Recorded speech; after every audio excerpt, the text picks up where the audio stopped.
In the previous video, I showed you how to graph these three equations mentally. That is a prerequisite skill. In a calculus class, this will be the first step to evaluating the integral. So now I will show you how to evaluate these three integrals graphically based on the three graphs that we just drew. If you need to see the previous video where I showed you how to graph these, I'll put a link in the upper right hand corner. I'll also put a link in the description. The integral of a function from -1 to 3 is the area under the curve between an x value of -1 and an x value of 3.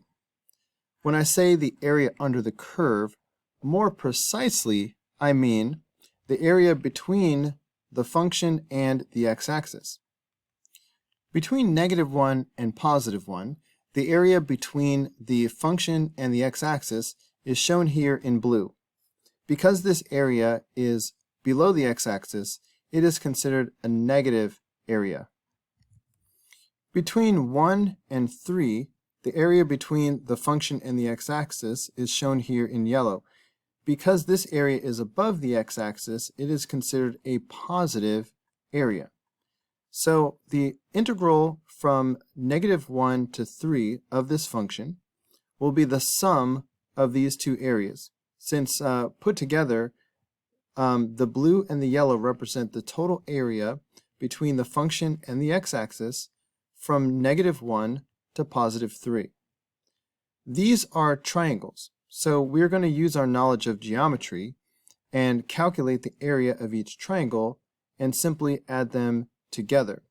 So starting with the blue triangle, we know that the area is 1/2 base times height. So that's going to be 1/2, and the base, I'm looking at the top here, this is 2 units.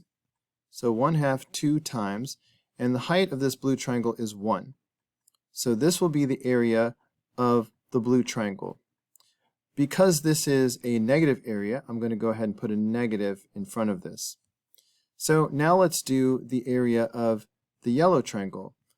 So plus, and we'll do another 1/2 base times height. The base is here a base of 2. So 1/2 2 times.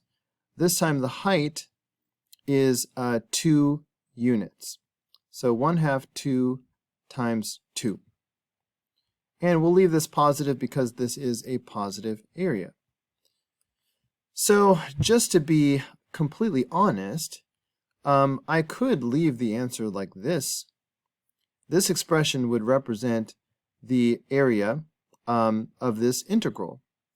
I am going to go ahead and simplify it just for fun, but on a free response question, you could leave your answer just like this.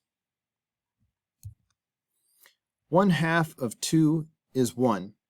1 times 1 is 1. So from the blue area, we have -1.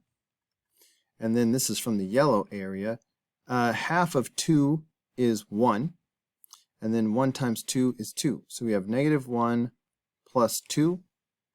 So the overall value of the integral will be +1. So that is the final answer. So the integral from 0 to 2 of this function is the area between the function and the x-axis from 0 to 2. So this is the area that we are describing. Both of these parts of the area are above the x-axis, so they are both considered positive. So what is the area of each one of these triangles? Well, 1/2 base times height, the base and height are both 1. So this is 1/2, 1 times 1. And then the same thing again, another 1/2, 1 times 1. So this is just 1/2 plus 1/2, which is going to be a whole. So that is the overall value of this integral. The integral of this function from 0 to 3 will be the area between the function and the x-axis from 0 to 3. The shaded area is the area that I just described.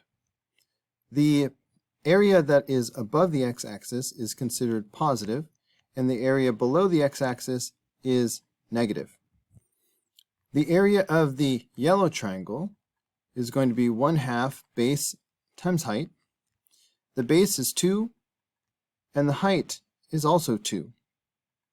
How about the area of the blue triangle?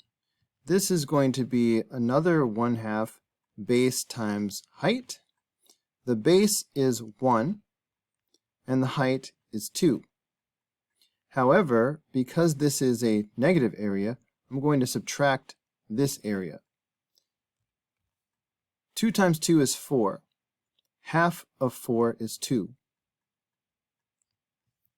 And then, 1 times 2 is 2. Half of 2 is 1. So in the end, we have 2 minus 1, which is 1. So this is the value of the integral.